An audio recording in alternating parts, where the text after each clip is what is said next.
You know those days when your brain just refuses to sync with the world? When your energy feels like it's bouncing between hyperfocus and shutdown, and no amount of caffeine, lists, or guilt makes it cooperate? That's where AI can actually become a supportive partner, not by making us more consistent, but by learning how to meet us in the moment. For autistic and ADHD brains, regulation is the baseline. When we're dysregulated, tired, overstimulated, hungry, or just emotionally flooded, our ability to plan, focus, and even care about tasks goes out the window. The problem is, most productivity tools are built for linear, predictable energy. They assume we start the day at 100% and decline gradually. But neurodivergent energy doesn't work like that. It spikes, dips, loops, and sometimes disappears altogether. This is where adaptive AI tools come in. Think of AI as a co-regulator, a way to build awareness of how you're doing and what you need before the crash hits. For example, some people use an AI journal that checks in with them throughout the day. It doesn't ask for data. It asks for honesty. What's your energy like right now? Do you need stimulation or calm? Over time, it learns patterns they can't always see, like the fact that their focus may tank 2 hours after social interaction, or that they're sharper after a movement break. AI isn't diagnosing them, it's mirroring them.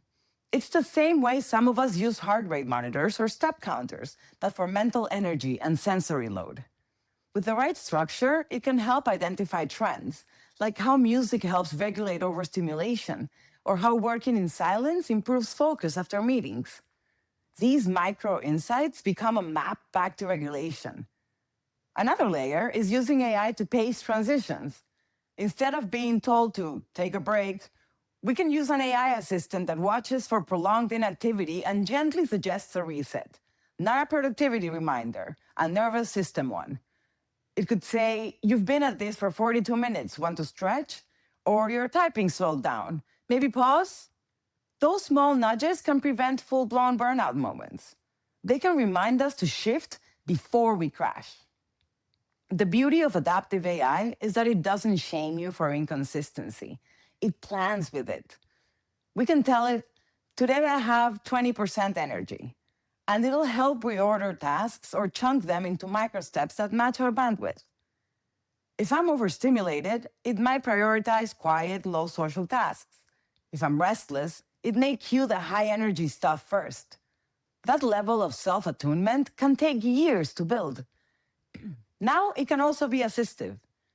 Of course, there's a line. AI can support regulation, but it can't replace human intuition. It's not a therapist or a friend. What it can be is scaffolding, a structure that listens, learns, and adapts to the rhythms that make us who we are. Used intentionally, it becomes an accessibility tool, a bridge between chaos and calm. Because at the end of the day, regulation is not about controlling your brain, it's about understanding it. And maybe that's the real potential of AI for neurodivergent people. It gives us a mirror we can actually use. Not one that says, "be consistent," but one that asks, "How are you doing today?" When tech starts adapting to human variation instead of demanding uniformity, that's not just accessibility, that's respect. And for brains like ours, respect is regulation.